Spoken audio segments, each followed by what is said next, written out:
Assalamualaikum warahmatullahi wabarakatuh. Selamat datang di mata kuliah Hukum Perlindungan Konsumen 2 SKS. Saya Dr. Nurlaili, SPSH-MKN, dosen di Fakultas Hukum Universitas Internasional Batam, akan menjadi dosen penghapus serta membimbing mahasiswa dalam mempelajari dan memahami berbagai aspek dari mata kuliah Hukum Perlindungan Konsumen. Di mana mata kuliah Hukum Perlindungan Konsumen USKS ini saya mengajarkan dengan menggunakan pendekatan case basic learning untuk membekali mahasiswa dengan pemahaman mendalam mengenai peraturan dan perundang-undangan di bidang perlindungan konsumen, termasuk regulasi dari otoritas pengawasan dan badan pengatur terkait. Mahasiswa juga akan mampu mengidentifikasi dan menjelaskan prinsip-prinsip dasar hukum perlindungan konsumen, hak-hak konsumen, serta kewajiban pelaku usaha melalui analisis studi kasus aktual yang terjadi di masyarakat. Selain itu, mahasiswa juga diarahkan untuk memanfaatkan ilmu hukum yang telah dipelajari dalam menganalisis, mengevaluasi, mengambil keputusan dalam penyelesaian sengketa perlindungan konsumen secara praktis, sehingga diharapkan mampu memberikan solusi yang adil sesuai hukum dalam praktik perlindungan konsumen yang ada di Indonesia. Dalam mata kuliah ini, melalui pengalaman belajar yang ada, mahasiswa akan memperoleh pemahaman mendalam mengenai konsep, prinsip, dan pengaturan hukum pidana. Pengalaman belajar mahasiswa akan mencakup 3 elemen, yaitu delivery, interaction, dan assessment, di mana pembelajaran disampaikan melalui kuliah tatap muka, baik secara luring maupun daring. Mahasiswa juga akan mengikuti pemutaran video pembelajaran sebagai penunjang pemahaman materi. Selain itu, mahasiswa juga dapat mengakses materi dan publikasi hasil riset secara online untuk memperdalam wawasan. Mahasiswa dan dosen juga berinteraksi aktif melalui diskusi, tanya jawab, dan forum online. Terinteraksi itu juga mendorong pemahaman keterlibatan mahasiswa dalam setiap materi yang saya sampaikan. Nah, di sini juga ada penilaian dilakukan secara tugas, ujian, dan presentasi kelompok analisis kasus. Penilaian juga menggunakan prinsip berkelanjutan adil, terbuka, relevan, konsisten, serta memberikan umpan balik, mana kemampuan akhir yang diharapkan dari mahasiswa setelah menyelesaikan perkuliahan ini diturunkanlah dari capaian pembelajaran lulusan yang telah dibebankan pada mata kuliah ini, yang mencakup yaitu cakupan pembelajaran mata kuliah itu mahasiswa mampu mengetahui dan memahami peraturan dan perundang-undangan yang berlaku di bidang perlindungan konsumen, termasuk peraturan yang dikeluarkan oleh otoritas pengawas dan badan pengatur terkait. Mahasiswa juga mampu mengidentifikasi dan menjelaskan prinsip-prinsip hukum dasar yang melandasi perlindungan konsumen, termasuk hak-hak konsumen dan kewajiban pelaku usaha. Mahasiswa juga mampu memanfaatkan ilmu hukum yang diperoleh untuk menganalisis dan mengambil keputusan dalam menyelesaikan perkara yang berkaitan dengan perlindungan konsumen. Dan mahasiswa juga mampu merancang dan melakukan penelitian kelompok dengan fokus pada topik terkait isu-isu terkini dalam hukum perlindungan konsumen. Dan mahasiswa juga mampu berkolaborasi secara efektif untuk mencapai tujuan penelitian kelompok dan mengatasi tantangan yang muncul selama proses penelitian terkait perlindungan konsumen. Baiklah, demikian penjelasan singkat terkait dari mata kuliah perlindungan konsumen 2 SKS. Selanjutnya saya akan menampilkan video pembelajaran mata kuliah Hukum Perlindungan Konsumen dengan topik hak dan kewajiban konsumen. Selamat pagi Bapak-bapak, Ibu-ibu sekalian. Assalamualaikum warahmatullahi wabarakatuh. Bagaimana kabar hari ini Bapak-bapak, Ibu-ibu? Sehat semua? Sebelum kita memasuki materi mata kuliah kita pertemuan keempat ya pada hari ini, mungkin saya mau absensi dulu teman-teman sekalian. Baik, Ibu Hot Maulina Malau hadir? Ya. Nah, di sini saya lihat ini udah pada saya kenal ya, karena udah pertemuan keempat.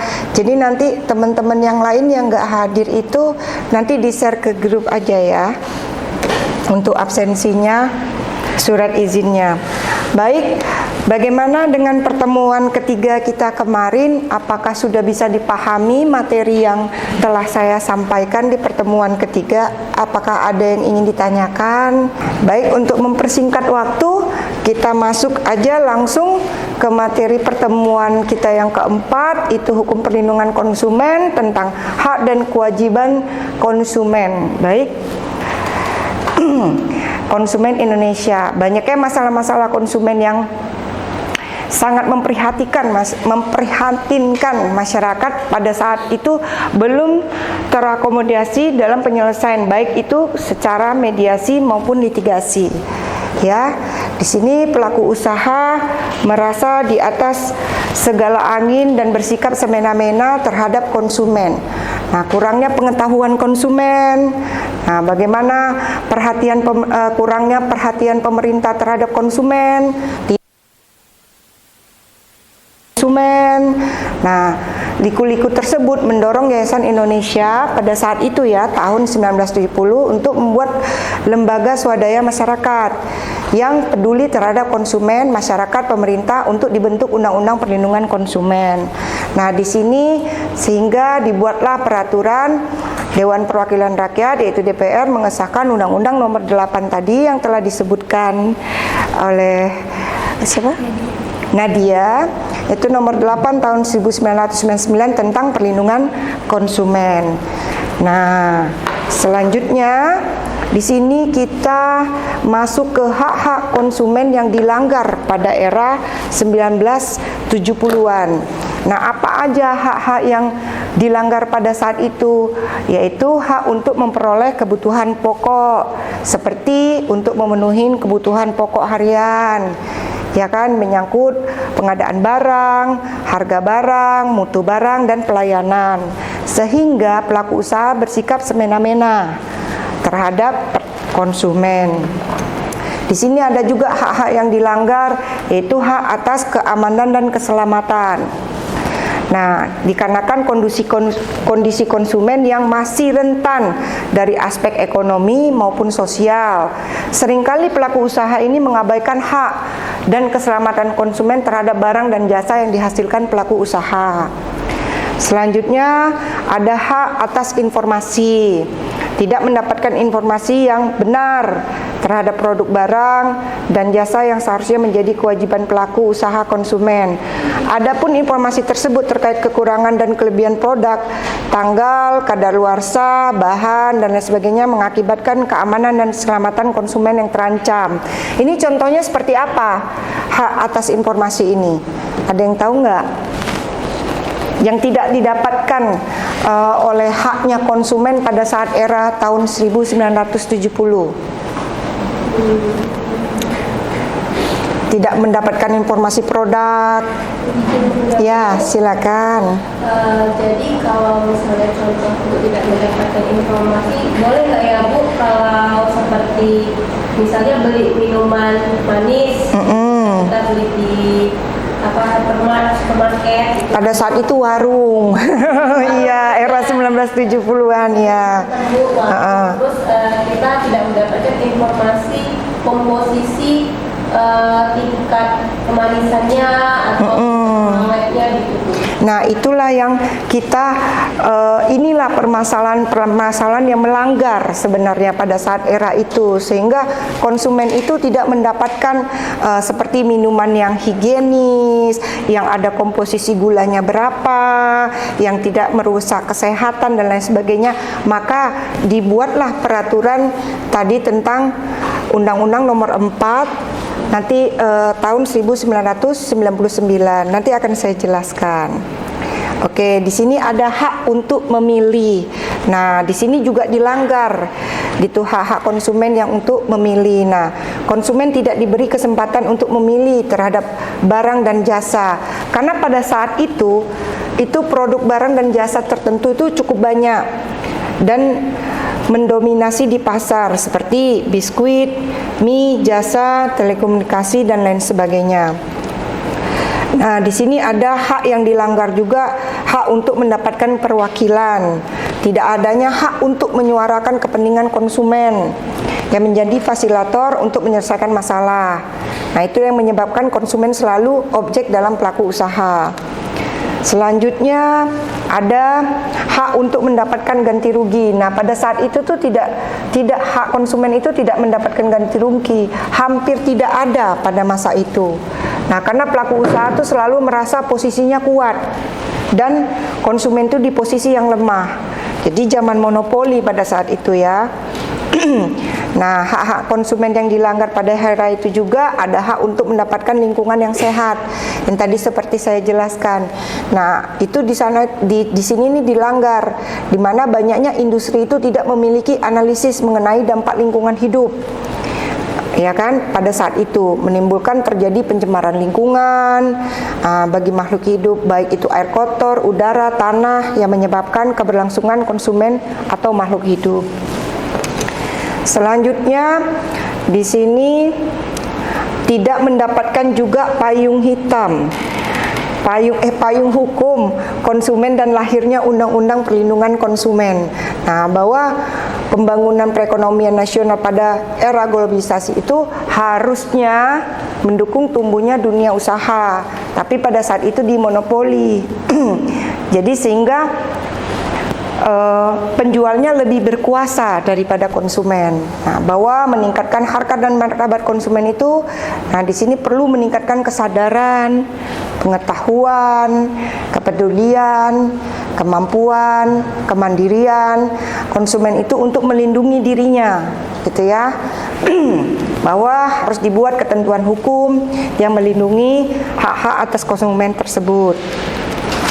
Nah, maka dibentuklah di sini pada pasal 4 Undang-Undang Nomor 8 Tahun 1999, yaitu hak konsumen, yaitu yang pertama hak atas kenyamanan, keamanan dan keselamatan dalam mengkonsumsi barang atau jasa.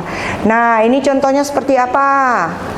Hak atas kenyamanan dan keamanan, ya silakan. Contohnya seperti untuk mengkonsumsi barang itu di Indomaret atau Alfamart sekarang, dari pihak swalayannya menyediakan lahan parkir serta ruangan ber-AC dan juga menyediakan toilet yang bersih untuk customer sehingga bisa nyaman untuk berbelanja. Baik, itu juga boleh.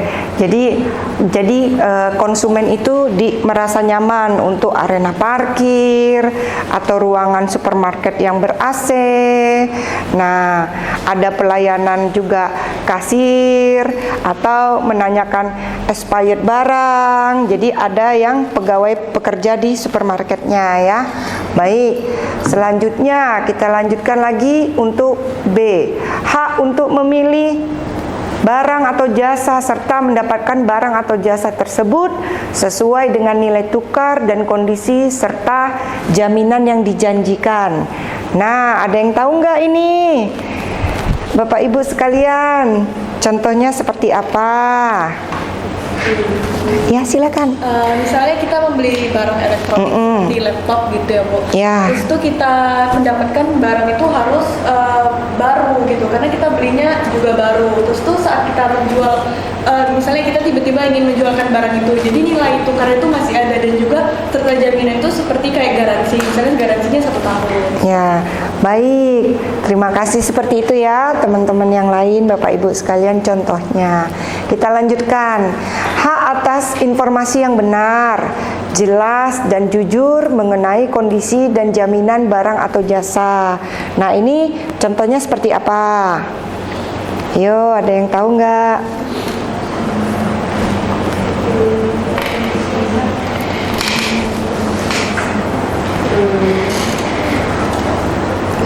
Silakan. Kalau beli barang second itu masuk nggak, Bu? Kalau kayak kita beli di Facebook, mau beli apa, misalnya beli handphone, boleh. nanti dibilang misalnya beli iPhone kan, Bu, ini ori, ini bisa dipakai. Nah, sedangkan rupanya kadang-kadang emailnya terblokir. parkir gitu setelah beberapa bulan. Ya, itu boleh juga. Karena belinya tadi di online kan juga bisa di komentarnya ya. Boleh. Kan ada garansinya juga. Atau hak untuk didengar pendapat dan keluhan atas barang atau dan jasa yang digunakan. Ada yang lain contohnya?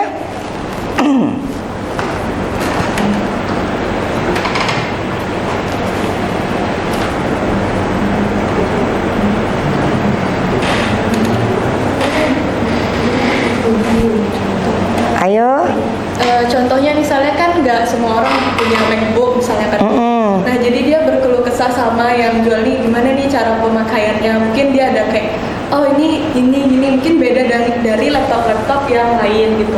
Oh, itu juga bisa untuk pembelian pada saat di toko laptop. Baik, kita lanjutkan. Hak untuk mendapatkan advokasi perlindungan dan upaya penyelesaian sengketa perlindungan konsumen secara patut. Nah, kalau yang ini contohnya seperti apa?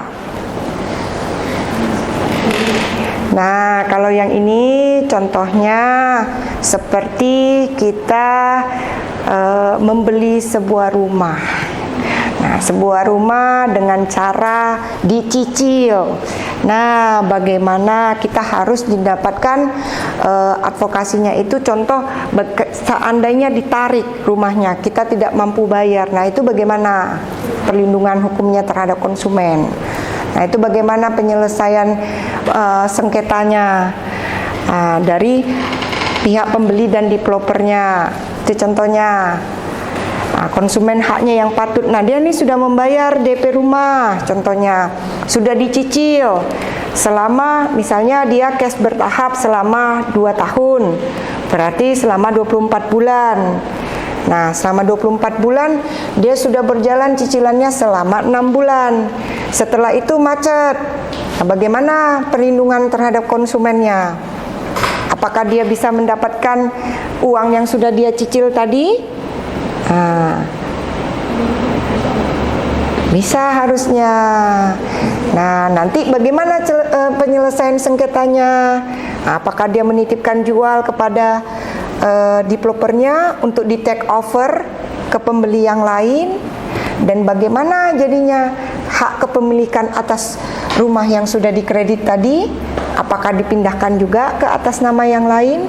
Nah, ini jadi konsumen juga berhak mendapatkan perlindungan atas barang yang dibeli yang sudah dicicil tadi uangnya. Seperti itu ya, kira-kira ini contohnya saja. Nah, ada lagi hak untuk mendapatkan pembinaan dan pendidikan konsumen. Nah, ini contohnya seperti apa? Contohnya seperti kalau misalnya kita melakukan perawatan di dokter kecantikan gitu ya. Jadi kita mendapatkan pembinaan dulu nih, treatment apa yang cocok untuk kita dengan kondisi wajah kita yang sudah diperiksa sebelumnya. Jadi di situ setelah mendapatkan pembinaan, terus kita melakukan treatment, biasanya setelahnya itu dokternya kan mengusulkan untuk kita memakai produk mereka gitu. Jadi setelah kita melakukan konsultasi dengan dokter, di situ kita mengambil suatu produk, dokter pun akan menjelaskan misalnya kayak tata cara penggunaan skincare-nya. Jadi masuk ke dalam, menurut saya itu masuk ke dalam pembinaan atau pendidikan konsumen. Baik, itu juga termasuk ya contohnya. Jadi nanti dijelaskan dulu oleh dokter kecantikannya seperti tata cara penggunaan produknya dari pembersih muka, toner, dan lain sebagainya. Ini contohnya ya untuk haknya konsumen untuk mendapatkan pengertian atas pemakaian produk tersebut. Nah, itu juga contohnya bisa juga dari kredit rumah tersebut yang Ibu contohkan tadi. Contoh kita mau mengambil suatu kredit rumah, kita harus dijelaskan bagaimana tata cara pembayarannya, bagaimana hak-haknya konsumen itu apa saja yang akan didapatkannya. Contoh, dia cash bertahap selama 2 tahun. Nah, apabila sudah pembayaran berjalan selama 8 bulan atau 10 bulan, apakah rumahnya sudah dalam bentuk rumah ataukah masih dalam bentuk tanah? Itu kan harus diberi pengertian kepada konsumen yang telah membayar. Itu adalah hak konsumen. Oke, baik, selanjutnya hak untuk untuk diperlakukan atau dilayani secara benar, jujur, serta tidak didiskriminatif. Nah, ini seperti apa nih hak konsumen? Ini contohnya kita, silakan nak. Lebih dekatnya itu pada saat saya mau mendaftar di UIB, saya kan nggak tahu tuh informasi pendaftarannya bagaimana, beasiswanya apa saja yang tersedia. Nah, kebetulan UIB itu kan punya Instagram official UIB, jadi saya menanyakan kepada Instagram UIB terkait informasi yang saya ingin tahu dan saya dilayani dengan baik. Baik. Contohnya seperti itu. Baik, terima kasih. Itu juga bagus ya untuk seperti itu. Jadi tidak didiskriminatif. Dalam arti kata di sini, contohnya kita menaiki sebuah Grab. Nah, di mana tukang Grabnya itu nggak boleh mengatakan, ih bapak kok hitam kali, ih bapak ini suku Cina, ih bapak ini orang Flores ya, gitu. Itu kan diskriminatif, itu nggak boleh ya. Itu hak konsumen untuk dilayani yang sama, di mana pengantarannya itu misalnya dari Batam Center ke Nagoya itu harus mendapatkan hak yang sama, walaupun itu dia suku Cina, berkulit putih dan lain sebagainya. Itu contohnya seperti itu ya kira-kira. Nah, selanjutnya hak untuk mendapatkan kompensasi, ganti rugi atau penggantian. Nah, apabila barang atau jasa yang diterima tidak sesuai dengan perjanjian atau tidak sebagaimana mestinya. Nah, ini seperti apa? Silakan.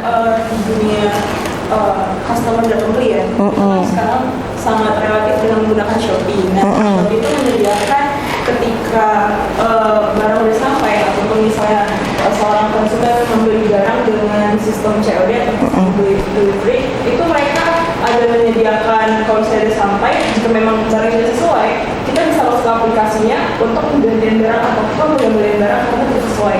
Nah, itu saya rasa merupakan salah satu contoh yang benar-benar udah relatif banyak sih. Baik, terima kasih. Nah, itu salah satu contohnya ya, hak-hak daripada konsumen. Selanjutnya, hak-hak yang diatur dalam ketentuan peraturan perundang-undangan lainnya ya. Ini banyak ya contohnya gitu. Ada yang mau mencontohkan mungkin?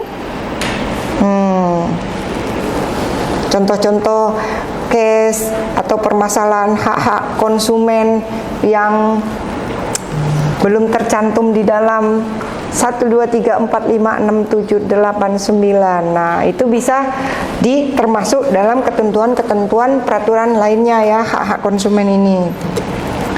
Baik, selanjutnya kita memasuki pasal 5, yaitu kewajiban konsumen. Nah, di sini tadi udah hak-haknya konsumen. Sekarang harus ada kewajibannya konsumen. Nah, di sini membaca atau mengikuti petunjuk informasi dan prosedur pemakaian atau pemanfaatan barang dan jasa demi keamanan dan keselamatan.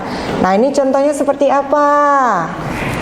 Nah, kewajiban daripada konsumen. Tadi udah haknya konsumen nih, harus mendapatkan ini.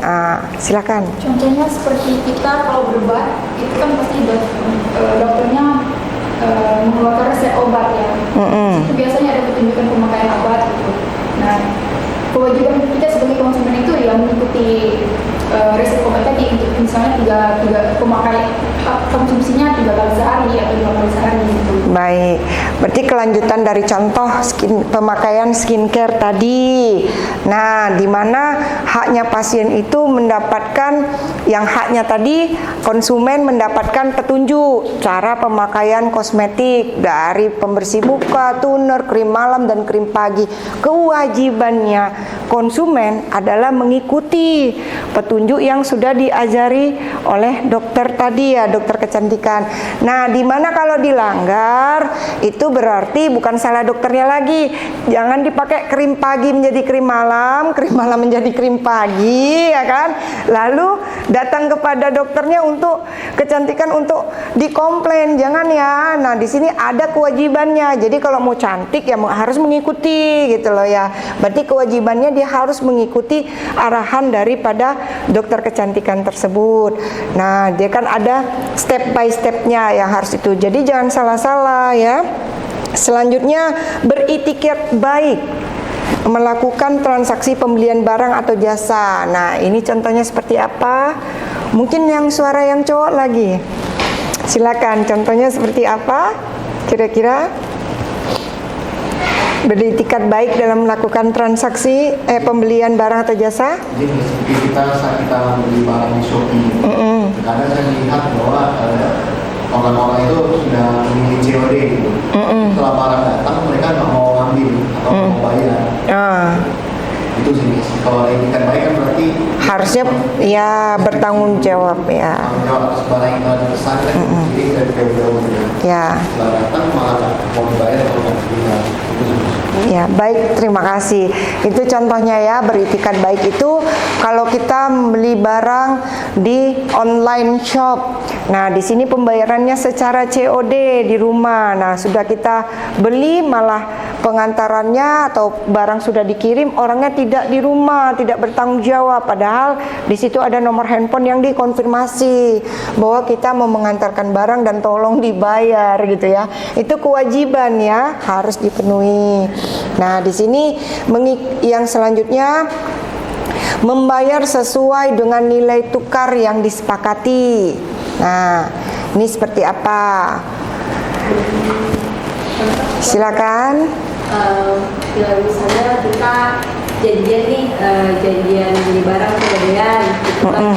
Misalnya kan kalau beli di kayak Facebook itu di marketplace, terus janjian ketemu misalnya di Grand Mall gitu kan.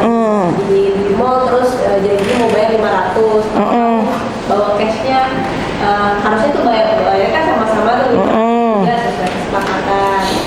Nah, jadi kalau misalnya konsumennya curang misalnya kan, kurang nih, kurang 20.000, kasih aja lah ya. Nah, itu nggak boleh gitu. Ya, karena tidak sesuai.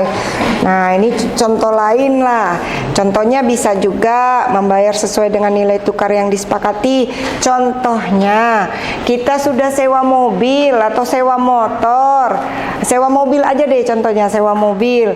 Harganya per hari 300.000. Nah, mobil sudah dipakai nih dalam 1 hari. Gak mungkin kan besoknya kita bayarnya, Pak, uang saya cuma ada 200.000. Nah, itu berarti kan tidak sesuai kan dengan kesepakatan. Nah, seperti itu ya contohnya. Selanjutnya, mengikuti upaya penyelesaian hukum sengketa perlindungan konsumen secara patut. Nah, ini contohnya seperti apa? Mengikuti upaya penyelesaian hukum sengketa perlindungan konsumen secara patut. Contohnya, ayo, silakan. Kalau menurut saya, kalau terjadi sengketa kita harus selesaikan dulu setelah mitigasi. Ya. Mitigasi nanti kalau tidak ada penyelesaian baru ke mitigasi. Ya. Itu bagus sekali ya, terima kasih. Seperti itu ya Bapak Ibu sekalian ya. Baik, selanjutnya di sini kesimpulannya Ibu ambil hak dan kewajiban konsumen. Yang pertama ada hak atas kenyamanan, hak untuk memilih barang dan jasa, hak atas informasi yang benar, hak untuk didengar pendapat dan keluhannya konsumen, hak untuk mendapat advokasi dan perlindungan, hak untuk pembinaan dan pendidikan konsumen, hak untuk dilayani secara benar, hak untuk mendapat ganti rugi. Nah, di mana kewajibannya daripada konsumen mengikuti prosedur, beritikat baik, membayar sesuai dengan yang sesuai, mengikuti upaya penyelesaian hukum secara patut. Untuk mempersingkat karena waktu kita sangat terbatas ya, saya rasa materinya untuk pertemuan 4 cukup sampai di sini. Nah, silakan. Mungkin kita akan melanjutkan di pertemuan kelima karena waktu kita sangat terbatas. Saya rasa cukup. Sampai kita ketemu lagi di pertemuan berikutnya.